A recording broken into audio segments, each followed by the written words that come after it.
तो मेरे सारे व्यूअर्स का मिन्नी की दुनिया चैनल में हार्दिक स्वागत है। मेरा नाम मिन्नी है और मैं आ गई हूँ अपना एक और कैजुअल व्लॉग लेके। आज का दिन मेरा काफ़ी बिजी होने वाला है क्योंकि आज मुझे बहुत कुकिंग करनी है और घर की सफाई भी करनी है, किचन भी साफ करना है। आज काम तो ज़्यादा करना है मेरे को। टाइम आ चुका है। मैंने अभी अपने जो बैंगन है वो धो दिए हैं क्योंकि यहाँ पे जो है जब आप बैंगन लेके आते हो तो वो बहुत जल्दी ख़राब हो जाते हैं, मतलब तो उनको जब भी लाते हो तो कुक करना पड़ता है। तो आज मैंने बनाया है अनबॉक्सिंग वीडियो जो मेरे व्यूअर्स को देखने को मिलेगा। और ये वाला जो मेरे हस्बैंड इंडिया से लाए थे ये बहुत सुंदर लगा, दोनों बहुत सुंदर हैं, हल्के फुल्के हैं। तो जब भी मैं कोई रेसिपी बनाऊंगी इसमें लगाऊंगी। और आई लव क्रॉकरीज एंड सर्ववेयर्स, और ये तो मतलब दोनों हैं। और किसी को भी अगर इंडिया से लाना तो ला सकते हैं क्योंकि ये बहुत हल्के हैं, मतलब सामान अगर इसमें कुछ लगाते तो अच्छा लगेगा दिखने में, और वजन में बहुत हल्के हैं, बहुत सुंदर है। और ये वीडियो मैं बना रही हूँ अपने व्यूअर्स की डिमांड पे कि सब बोलते हैं कि कहाँ गायब हो गई, मैं मेरे व्लॉग्स क्यों नहीं आ रहे हैं। जल्दी जल्दी रिकॉर्ड करना हो नहीं पाता क्योंकि घर में इतना काम करना होता है। यहाँ कुछ ऐसा नहीं है कि आपके पैसे कपड़े आ रहे हैं, झाड़ू पोछा आपका काम वाली कर रही है, बर्तन कोई और कर रहा है, खाना कोई और बना रहा है, सब कुछ मुझे ही करना पड़ता है। और दिखा दूँ अपने व्यूअर्स को कि यहाँ के बैंगन कैसे होते हैं। ये देखिए, तो ये मैं आज बनाऊंगी बैंगन इसके। और आज मुझे सीरियसली बहुत काम करना है, तो मुझे लगा कि मैं काम भी करूंगी और थोड़ा सा रिकॉर्डिंग भी करती रहूंगी। और फिर से मैं अपने व्यूअर्स को बहुत थैंक यू बोलूंगी जिसने मेरे जितने भी मैं व्लॉग बना रही हूँ बहुत पसंद कर रहे हैं। खासकर जो इंडिया वाला व्लॉग था, जो इंडिया का सामान आया था, और जो इंडिया में मैंने रिकॉर्डिंग जो हस्बैंड ने की थी वो मैंने डाली थी अपने व्लॉग में। लोगों ने बहुत पसंद किया है और बोला है कि उन्हें वो जो गुजिया का स्टाइल था उनका बहुत पसंद आया। Thank you my viewers. तो अपने व्यूअर्स को बता दूं जिन्होंने मेरा चैनल सब्सक्राइब कर रखा है, मेरा एक और चैनल है मिन्नी के फंडे। वो चैनल है वेट लॉस के बारे में मेरे फंडे। तो अगर आपको वजन कम करना है बिना एक्सरसाइज किए, बिना बॉडी को थकाए, सिर्फ अपनी हल्की सी डाइट चेंज करके, तो आप मेरे चैनल को देख सकते हैं। उसमें मैं आपको बताऊंगी कैसे मैंने बिना कुछ भी करे सिर्फ अपने खाने को इम्प्रूव किया, रेसिपीज डिस्कवर की कि कौन सी खाने में टेस्टी होती हैं जिसको मैं परमानेंटली खा सकती हूँ। उन लोगों को ही उस चैनल पे आना है जो लोग पूरी लाइफ टाइम के लिए अपना वेट कम करना चाहते हैं। ये नहीं कि आपने 6 महीने के लिए वेट कम किया फिर बढ़ गया आपका। मेरी अगर फंडे अपनाएंगे तो आप लाइफ टाइम पतले रह सकते हैं। तो कुछ लोगों ने मुझसे बोला है, फिर से बोला है कि मैं अपना व्लॉग डेली रिकॉर्ड करूं। पहली बार दोबारा से बोलूंगी, हैट्स ऑफ उन सब लोगों को जो अपना व्लॉग डेली रिकॉर्ड करते हैं। और बहुत मुश्किल होता है क्योंकि आप अपना जिंदगी जी रहे हो, फिर आपको हर चीज़ रिकॉर्ड करनी पड़ रही है। आसान नहीं है और मैं आसान काम भी ज़्यादा करती हूँ। तो मैं कोशिश करूँगी कि कोशिश करूँ कि हफ्ते में 2-3 बार मैं रिकॉर्ड करूँ। एक सबसे फ़नी बात ये है कि मैं अपना व्लॉग जो है ये 2-3 दिन पहले रिकॉर्ड करना चाह रही थी, लेकिन बाहर जो यहाँ पे घास वास काटने आते तो मुझे लगा वो काटने आएंगे तो मैं उस टाइम पे रिकॉर्ड करती हूँ, आवाज़ साफ नहीं आती है। ठीक है, तो मैंने परसों नहीं किया, कल नहीं किया कि वो आएंगे। आज मैं रिकॉर्ड कर रही तो आज वो आ गए घास काटने वाले, आपको आवाज़ आ गई होगी। तो जो भी आप सोच के करते हो वो हो नहीं पाता। चलते हैं फिर अमेरिका के मजे लेते हुए, यहाँ झाड़ू पोछा, बर्तन भांडे, खाना बनाते हुए। Welcome to America. और कुछ लोगों ने मुझसे सवाल पूछा है कि आप जैसे कि काम करते हो, झाड़ू पोछा बर्तन सब करते हो, तो आपकी तो मशीन होती हैं। तो मशीन्स होती हैं, मैं अपने कपड़े जो बर्तन है मशीन में लगाती हूँ, पर बर्तन इतने ज़्यादा होते हैं कि मशीन में एक बार आपने लगा दी तो बर्तन बच जाते हैं, तो आपको बचे हुए हाथ से करने पड़ते हैं। अब इतना तो है नहीं कि आप 1 घंटा लगा के वेट करोगे, धुल के निकालोगे, फिर नए डालोगे, तो उससे बेटर है कि आप उसको एक और अपने हाथ से। ये लोगों ने मुझसे पूछा है कि यहाँ पे आप झाड़ू पोछा और बर्तन झाड़ू पोछा कैसे करते हो। तो क्या करते हैं, एक लंबी सी मॉप होती है, उससे हम झाड़ू लगाते हैं।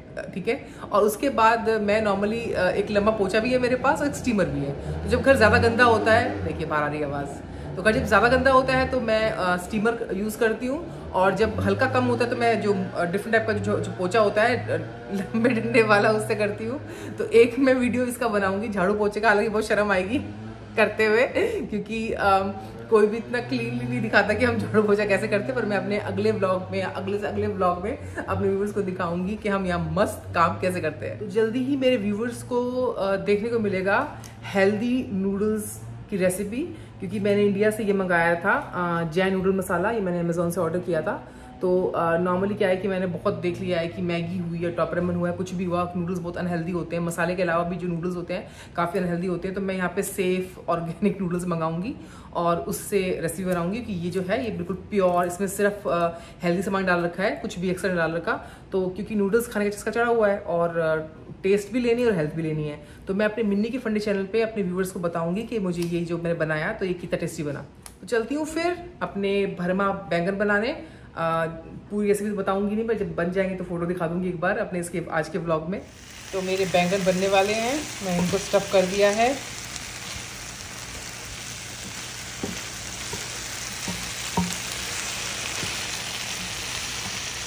तो मेरे बन गए हैं टेस्टी वाले भरमा बैंगन।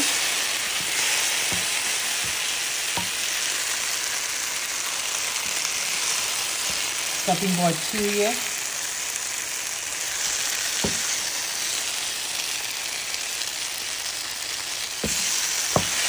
Yummy. Final touch. Time to watch my favorite serial, Vyomkesh Bakshi. मैंने इतनी बार देख लिया इसके एपिसोड, पर तभी मैं देखती रहती हूँ। और ऐसे जाता है मेरा पूरा दिन। अब बेटी को लेके आऊँगी स्कूल से, 3:45 के बाद जाऊँगी यहाँ से। तो टाइम टू गो। तो चल पड़ी हूँ मैं और दिखाती हूँ मेरे घर के पास का इतना ब्यूटीफुल एरिया। ये बिल्कुल लेक पे है हमारा घर और दोनों तरफ लेक है। बहुत ही ब्यूटीफुल एरिया है। ड्राइविंग करते आसान नहीं है, लेकिन आई विल ट्राई।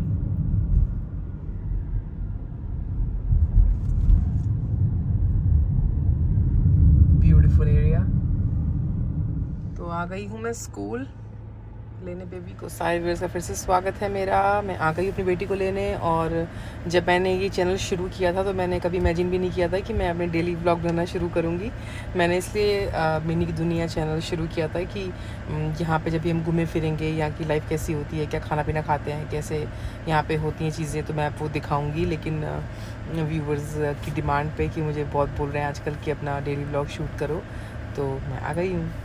तो लाइफ में कुछ चेंज नहीं है। इंडिया अमेरिका में सेम ही मामला है कि खाना बनाओ, सफाई करो, फिर बेटी को स्कूल से लेके आओ, उसके बाद फिर पति की वेट करो आने की, क्योंकि मेरी बेटी आती है 4 बजे घर और हस्बैंड आते हैं 5 बजे।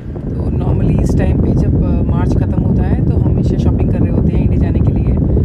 पर इस साल ऐसा हो रहा है पहली बार कि मुझे ज़्यादा दिक्कत नहीं हो रही है कि ये सोचने में कि मैं नहीं जा पा रही हूँ, क्योंकि मेरी बेटी ने मना कर दिया है कि वो नहीं जाना चाहती है इंडिया। और ऐसे में आप किसी को, बच्चे को, जब बच्चा हर साल जा रहा है और वो 1 साल बोल रहा है प्लीज़ मुझे यहाँ रहने दो, मुझे बिल्कुल मुझसे ट्रैवलिंग नहीं होती है। और ऐसे में, और मैंने अपनी बेटी को आज तक कभी भी अकेले नहीं छोड़ा है, मतलब साथ रहे हैं, हमेशा साथ रहे हैं।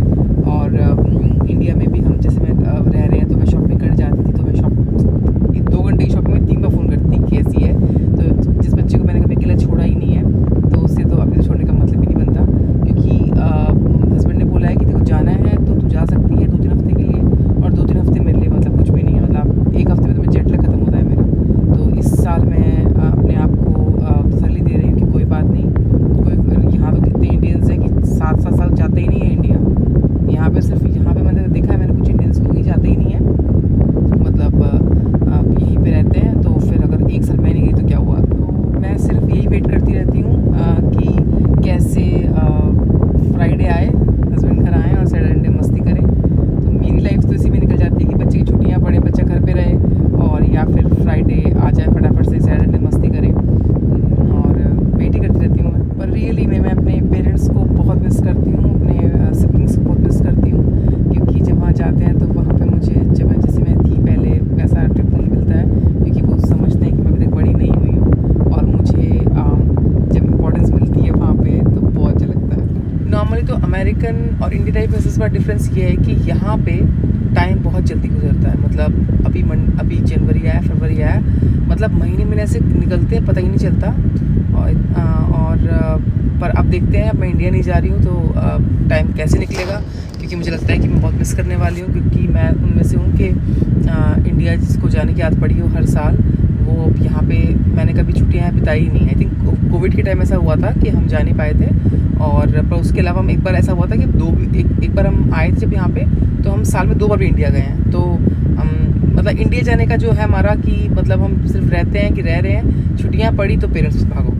तो जो लोग ये बोलते हैं कि अमेरिका में जो पेरेंट्स अपने बच्चों को प्यार नहीं करते, वो ये वीडियो देख लें, क्योंकि ये मुझसे भी मतलब ये 50 मिनट्स पहले आके बैठे हैं। तो हमें लगता था कि अमेरिकन्स ध्यान देते अपने बच्चों पे, ऐसा बिल्कुल नहीं है।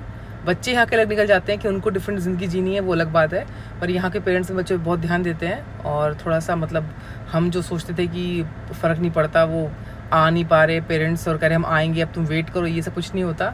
यहाँ के पेरेंट्स अब देख लो कितने खाली हैं कि मतलब सोचो कि स्कूल 4 बजे छुट्टी होती है, 3 बजे आके बैठ जाते हैं पेरेंट्स, बाहर कार में वेट करते हैं 1 घंटा, पेट्रोल फूकते हैं अपना, 1 घंटा वेट करते हैं। तो मैं अपने व्यूअर्स को एक बहुत ही इंपॉर्टेंट चीज़ का आंसर दूंगी जो मुझसे नहीं पूछा, पर मैंने नोटिस किया कि हर वीडियो में और हर जगह लोग टॉन्ट मार रहे होते हैं कि तुम इंडिया से ही पले बड़े हो और इंडिया में रहे हो और तुम कुछ साल अमेरिका में चले गए और यहाँ पे आके एक्टिंग करते हो, वो इंडिया आ गए, ओहो खाना खा रहे हो, ओहो ये अच्छा ये वो। हम एक्टिंग नहीं करते हैं, क्योंकि यहाँ पे बेटर जॉब ऑप्शन है, हस्बैंड यहीं पे कमा रहे थे, यहीं के सिटीजन हैं, और हम अब शादी यहाँ पे की तो यहाँ रहना पड़ेगा, बच्चे पैदा हुआ यहाँ रहना पड़ेगा, क्योंकि मैं मतलब हम हस्बैंड जो है वो यहाँ अर्न कर रहे हैं, ठीक है। तो उससे आपके जो 25 साल अपने इंडिया में गुजारे वो तो चेंज नहीं होगा। अब यहाँ पे आपको वो सब खाना नहीं मिलता है जो खाना आपको इंडिया में मिलता है, क्योंकि आपको वही खाना खाना है। और मेरे जैसे लोग जो वेजिटेरियन वीगन हो गए हैं, उसके तो इंडिया में मतलब वो तो इंडिया को और मिस करेंगे। तो हम एक्टिंग नहीं करते कि oh my God India, oh my God ये फूड वो फूड। एक्टिंग इसलिए हम एक्टिंग नहीं करते, हम सर्च कर रहे होते हैं, क्योंकि वही खाना यहाँ पे बहुत महंगा आता है। अब आप इंडियन फूड, आपको इंडियन रेस्टोरेंट में खाना खाना है तो आप जाओगे, आज खा लिया डोसा, आज ही खा लिया, वही चीज़ें यहाँ बहुत महंगी हैं और टेस्टी भी नहीं है। तो आप पैसा पे करते हो और वो इतना टेस्ट भी नहीं मिलता, तो क्यों नहीं आप इंडिया की चीज़ वो क्रेव करोगे। तो हम लोग कोई स्टाइल नहीं मारते, हमसे हमदर्दी करनी चाहिए, क्योंकि मतलब 1 साल में एक बार जाने का मौका मिलता है इंडिया में, और फिर आपकी फैमिली वहीं होती है, आपने जहाँ बचपन गुजारा आपका पड़ोस वहीं होता है, वो खाना वहीं होता है। और जिन लोगों को अब अमेरिका में सब कुछ खुद करना पड़ता है, तब क्यों नहीं मिस करोगे इंडिया को। भाई इंडिया को मिस करोगे, आप काम वाली वहाँ पे सब सारे काम कर देती है, सब कुछ हो जाता है, अब तो लाइफ काफ़ी ईजी है, आप रोज़ वहाँ से बाहर से खा सकते हो। तो खाना एक बहुत इंपॉर्टेंट फैक्टर है हाउसवाइफ के लिए, और इसीलिए हम जब जाते हैं तो हम बोलते हैं हम ये खाऊंगा, मैं वो खाऊंगा, क्योंकि और नुकसान हमारा ही होता है, क्योंकि हम जब आजकल ऐसा हो गया कि हम जब जाते हैं तब प्लान करते हैं कि वहाँ ये खाएंगे वो खाएंगे, वहाँ टेस्ट ही नहीं आता। वहाँ जाते हैं तो टाको बेल खाना है, यहाँ आते हैं तो इंडिया का खाना है। मतलब साउथ इंडियन में क्रेव करती हूँ बहुत खाना, और वहाँ जाते ही वहाँ की गर्मी में खाने का मन ही नहीं करता। तो मैंने कहा था ना कि हम ना यहाँ के रहे ना वहाँ के रहे, पर प्लीज़ हम लोगों से भी हमदर्दी कीजिए, क्योंकि हम बहुत ज़्यादा मिस करते हैं इंडियन फूड को। कोई स्टाइल नहीं मारते कि हम ये खाएंगे, इसलिए क्योंकि यहाँ पे वो खाना नहीं मिलता बिल्कुल। तो इसी के साथ मैं आज का व्लॉग एंड करती हूँ। Bye bye.